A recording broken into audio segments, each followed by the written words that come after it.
Her aesthetic, which was responsible for her opportunities, was also the very thing that held her back from success and being able to demonstrate her prowess as an actor. Well, hello and welcome back to my channel. My name is Kristen. I make videos on Wednesdays. Last week I talked about Paris Hilton and the way her new documentary accidentally ended up being very effective because of her display of vulnerability. The week before that, I discussed Stassi Schroeder, a reality star who is attempting to rebrand after coming under fire for her racist actions. In that video, I talk about why her rebrand probably won't work due to her mean girl behavior on her reality show. In today's video, we'll be talking about Megan Fox and the double-edged sword that is feminine beauty and sex appeal. Megan Fox. You might know her from Transformers, as that's the movie that really catapulted her into the public eye, but she had a role in a number of pieces of media before that. Her first real movie was Holiday in the Sun, a Mary-Kate and Ashley movie in which she played the pretty mean girl. She also appeared in 122 episodes of the daytime soap opera Ocean's Avenue. It was a Swedish soap opera though, so you probably haven't heard of it. She also had some guest appearances in shows like What I Like About You, where she played the pretty girl who took the virginity of one of the main characters. And she also appeared in 2.5 Men, where she played a 16-year-old that was ogled by the main men in the show. In it, she is dressed in a crop top and washes windows while the two men appear visibly flustered by their attraction to this underage girl. It was weird. It was really weird. Her first really breakout role in film, and a film that actually went to theaters, was in the movie Confessions of a Teenage Drama Queen, where she appeared as the antagonist to Lindsay Lohan. In Confessions of a Teenage Drama Queen, like in other roles, she was cast as the mean girl, but the pretty girl. In the same year that Confessions of a Teenage Drama Queen came out, 2004, Megan was cast in a role on the show Hope and Faith, where she played one of the children in the family. Her character was, according to Wikipedia, portrayed as popular, vapid, boy crazy, mean, and kind of ditzy, as well as promiscuous. Hopefully by now you're picking up a bit of a pattern in the way that Megan Fox has been portrayed and in the types of roles that she's received during her early career. Her early career is a perfect example of the way women and even young girls are put into boxes based off their appearances and expected to behave in a certain way. Most directors had the good sense not to overtly sexualize Megan Fox until she was 18. For example, that cringy 2.5 Men episode that I mentioned, I believe she was 18 when she was in that role. But Michael Bay was not like the other directors. He did not wait until she was 18. It was at age 15 when she appeared as an extra in the film Bad Boys 2, directed by Michael Bay. And in that film, when she was on set, Michael Bay was told, she's 15, you can't have her seated at the bar, you can't have her holding an alcoholic drink. This was a scene being filmed, supposed to be in a club.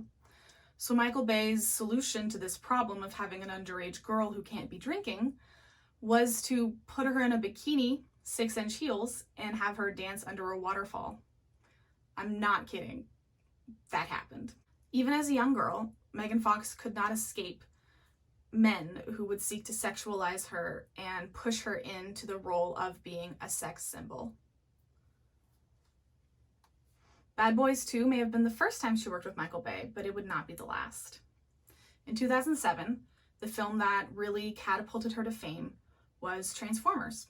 She played the romantic interest of the protagonist in a role that she actually got by washing Michael Bay's Ferrari in a swimsuit while he filmed it. Yeah. Despite her character having a pretty interesting backstory and motivation, her character had some sort of troubled childhood. She helped her father fix up and steal cars. I don't remember exactly. It's been a long time since I saw Transformers, but it was actually really interesting. And I would have been interested in seeing more of that character. But despite that, Michael Bay's use of camera angles really indicate what he perceived to be her role in the film. It pretty much entirely, the camera spent the entire movie panning over her body, looking at her cleavage, her butt, her legs, any aspect of her body. Megan herself has remarked about the Transformers movies that she didn't really have to act in the movies because the only real direction she received from Michael Bay was to be sexy and to be hot. Transformers really catapulted her to a level of fame that she was entirely unprepared for. She quickly developed a reputation for her dry sense of humor and her sarcasm, as during her press tour interviews, she made a lot of sarcastic comments and jokes that weren't always received super well. Did you have a favourite scene to film in this movie? Yeah, the kissing scene. Really? Anyone else? How would you say that this movie compares to the first? I think it's 4 or 5 to 8 times the size. This is the best movie you'll ever see in your life. Don't miss it. Honestly, it seemed like people didn't really get her. They looked at her, they saw this beautiful, attractive young woman, and they expected her to behave in a certain way, in the way that we expect our sex symbols to behave. And she just wasn't that. She was irreverent, she made jokes, she was brutally honest, and I don't think people really liked it. She was willing to say crude things that most male actors would be totally fine saying. People would think it was funny. But when female actors do it, it hasn't always been received super well. So she's quoted in 2008, for example, in a GQ article as saying, "I should be able to talk about sex the same way any man can. Women are supposed to be beautiful. We're supposed to be sexy, but we're not supposed to talk about sex or talk sexy because that's gross. I don't want to play into that." Later in that same GQ interview, Vanessa Hudgens and Miley Cyrus came up in the context of, at the time in 2008, their photos that were taken by them for specific people were leaked against their consent. And they were forced to apologize by Disney for the leaking of these photos that they personally did not ever consent to be released. And in 2008, Megan Fox said, and I quote, "I would never issue an apology for my life and for who I am. It's like, oh, I'm sorry. I took a naked private picture for someone who's an asshole and sold it for money. I'm so sorry someone else is a dick. No, you shouldn't have to apologize." Then she went on to say that someone really betrayed Vanessa Hudgens and that it was really messed up that nobody was mad at the person who betrayed her trust and who leaked revenge porn, but they were mad at her for having taken the pictures in the first place. She said that she hated Disney for making Vanessa apologize, and she even went so far as to say Disney. She said they take these little girls, they put them through entertainment school, they teach them to sing and dance, they make them wear belly shirts, but then they won't allow them to be their own people. It makes me sick. So in 2008, Megan Fox was speaking up on behalf of young women, basically saying all the things that the Me Too movement and modern day feminists are saying now, back in 2008. In this interview, she was also asked if her character, Michaela, in Transformers would get a more meaty role in the next Transformers film, if they would dive in more to Michaela's character, since the first film really had her as a very one-dimensional character. And Megan's response to this question was, well, it's directed by Michael Bay. A non-answer that really tells you everything you need to know. For me, reading these words from 2008, calling out double standards between how we expect men to behave and women to behave, and calling out how unfair Vanessa Hudgens and Miley Cyrus were treated after their photos were leaked against their consent, and even subtly pointing out the way her character was objectified and honestly underutilized in Transformers, it makes me think that like that was an awesome interview. Reading that now, I think to myself, this is a smart, funny woman who has a lot of interesting things to say. How did the public respond to her candor and insightful comments back in 2008? Well, not as positively as I just did. So just to give you an example of how people reacted, I'm going to read a little bit of a quote from The Observer, an online magazine. They said, "The 22-year-old Miss Fox is an alluring combination of Angelina Jolie, Jordana Brewster, and a porn star. Ridiculously gorgeous, yet still kinda trashy. The problem is Miss Fox's persona. For starters, she's barely an actress. We're sick of these pretty young faces being manufactured and forced upon us. We get it. Megan Fox is the bad girl, the girl who's going to talk out against Disney and rail away against female body images and the exploitation of women. Her tough bravado comes off as forced and contrived, as do her attempts at scandal. We know, we're being too critical. We should just accept Megan Fox for who she is, a hot girl. We want an actress that combines talent, beauty, and actually has something to say." This reaction is confusing because Megan Fox literally does have something to say. And they're responding to an article where she actually said a number of really insightful things that they could have written about, but they didn't. Instead, they wrote about how she's hot, trashy, and stupid, and a bad actress, despite not really having evidence to prove that. It's almost like what the public actually wanted from her and from other women like her was to look hot, say what they wanted to hear, and be quiet otherwise. After Transformers 2 came out, Megan Fox got herself into a bit of hot water, losing her role on the Transformers series after she made some comments about Michael Bay, the director of Transformers. In an interview with GQ, she said, "He's like Napoleon, and he wants to create this insane, infamous madman reputation. He wants to be like Hitler on sets, and he is, so he's a nightmare to work for. But when you get him away from the set, and he's not in director mode, I kind of really enjoy his personality, because he's so awkward, so hopelessly awkward. He has no social skills at all. It's endearing to watch him. He's vulnerable and fragile in real life, and then on set he's a tyrant." Nowadays, the casual comparison to Hitler is what would have gotten her into trouble, because we shouldn't just casually compare people to Hitler, a genocidal monster.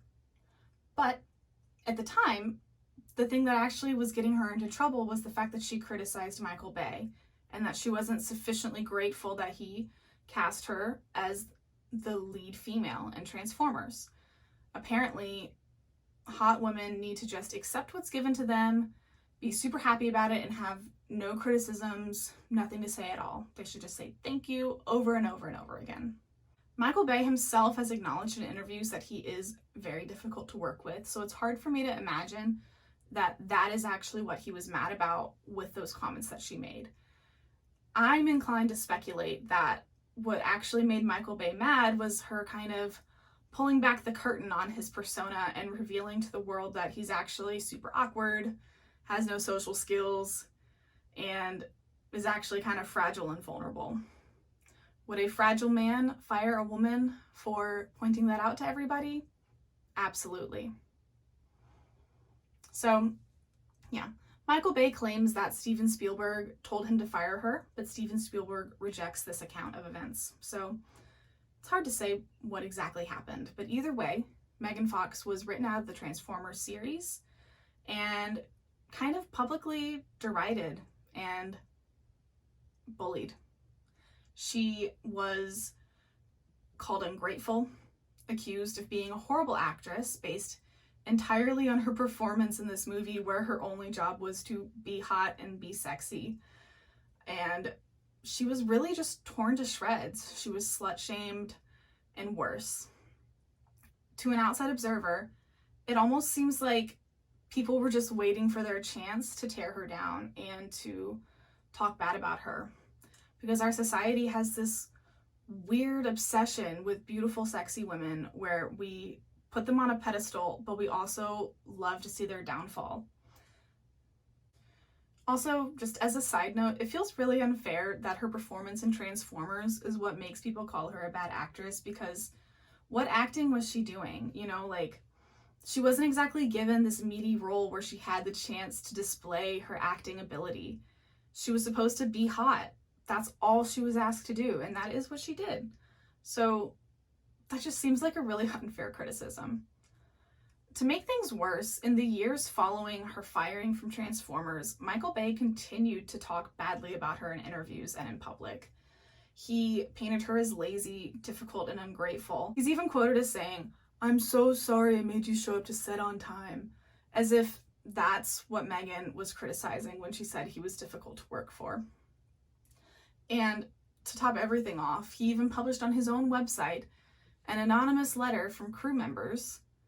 We have no way of knowing if it's actually written by crew members or by himself, because nobody's name is tied to it, but it was published to Bay's website, so do with that information what you will. But he published this open letter where they just kind of go on a misogynistic rant against Megan Fox. They call her dumb as rocks. They say that she's an unfriendly. They ridicule her tattoos. They say that she's talking trailer trash and that she's very good at posing like a porn star. And even goes so far as to say that based on her performance on the Transformers set, she was a horrible actress. Whereas again, as I already mentioned, what opportunity did she have to showcase her acting talent on Transformers, really? Like, honestly.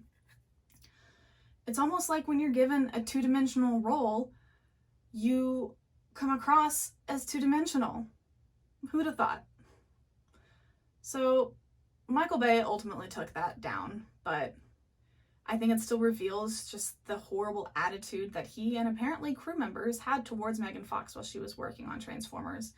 And it kind of gives you an eye into part of why the experience was unpleasant for her. So post-Transformers, Megan finally got the chance to play a role that honestly was made for her. She was cast as Jennifer in Jennifer's Body, a film written by Diablo Cody, who was just coming off the heels of the success of the film Juno, which you've probably heard of. It was a critical darling.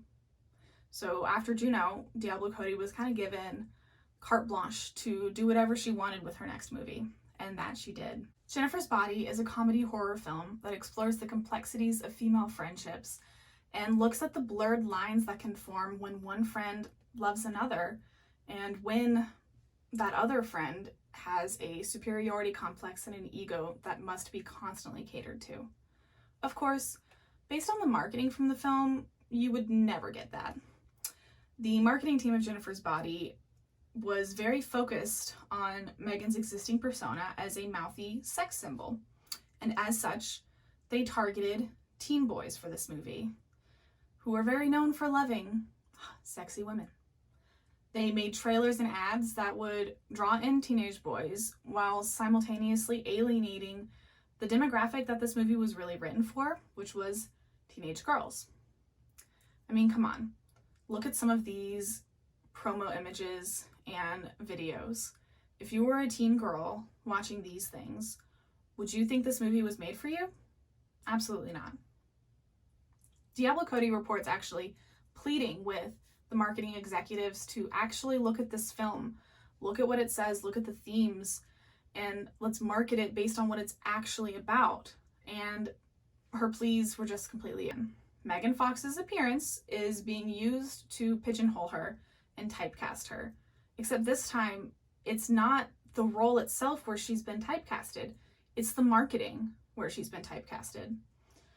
Honestly, what were they thinking? Because truly, what teenage boy who really likes Megan Fox and thinks she's just the most hot thing in the world wants to go watch a movie where she projectile vomits and plays a demon-possessed villain who murders and then eats teenage boys? Who in their right mind thought that that would actually be appealing for teenage boys? Not me. So, yeah. Diablo Cody, the writer of the film, actually even recalls after one of their focus groups watched the film getting the feedback that the film needed more boobs, spelled B-E-W-B-S. This was the insightful and poignant criticism that she received based on her film. With the movie's marketing prepping audiences to expect a movie where they get to ogle Megan Fox's hot body, they get to watch her being sexy, and clearly not actually getting that out of the movie, it shouldn't be a surprise that people didn't respond positively. The teenage boys who went to see the movie didn't like it. They told their friends not to see it, and the movie barely made enough money in the box office to justify the cost of making it. Critic reviews of the movie were mixed, with some critics clearly getting what the movie was trying to do and understanding what it was doing, and those critics loved it. But others, who really seemed unable to view Megan Fox as anything other than a sex symbol, were disappointed that the movie didn't fulfill their expectations. In the 11 years since the movie's release, many people have returned to it and reevaluated it. It's actually developed a bit of a cult following because many people, like myself, have gone back and watched it and realized that they didn't give it a fair shake the first time around. I personally didn't see it in high school because I wasn't interested in a horror movie where we watch a girl get naked and, I don't know, be hot in it. That just wasn't the kind of movie that I was interested in seeing.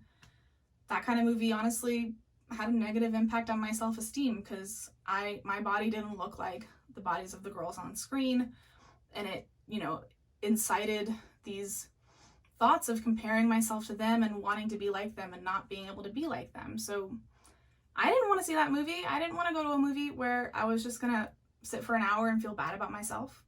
And I think a lot of girls felt that way too. But, in the 11 years that have passed, we've had a chance to read Megan Fox interviews, read Diablo Cody interviews, and realize that the movie that was marketed to us was not the movie that was actually created. Even Megan Fox and Diablo Cody have come out and said that the reaction to this film, the way that it was just kind of trashed online and by many of the people who saw it, affected their mental health pretty negatively. Megan Fox said that she kind of didn't want to be seen anymore between the harassment she received regarding Michael Bay and Transformers, and then the way this movie was just widely dismissed. She said that she went through a really hard time, which I can understand. And honestly, it's so unfortunate because watching this film in 2020, it really resonated with me, and it spoke truth to a lot of the experiences that I and other teenage girls had in their friendships. You have to wonder, what would have happened had the movie been marketed differently? Would it have mattered? Would it have made a difference? Or would the way that we as a society see Megan Fox at the time, would that have colored our perceptions even if it was marketed appropriately? I don't know. It's hard to say. But yeah. So since Jennifer's Body, Megan Fox has been in a number of films and appeared in TV shows. She was on New Girl in 2 seasons. She even worked with Michael Bay again in Teenage Mutant Ninja Turtles. She played the lead female in that movie. She, has moved on. Her career has kept going after all of this, and she's been able to continue working and be successful.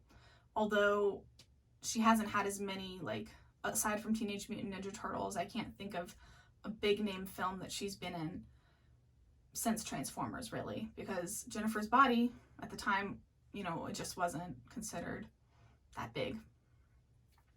So, what does it all mean? Why did I tell this story? Because it's kind of depressing, isn't it?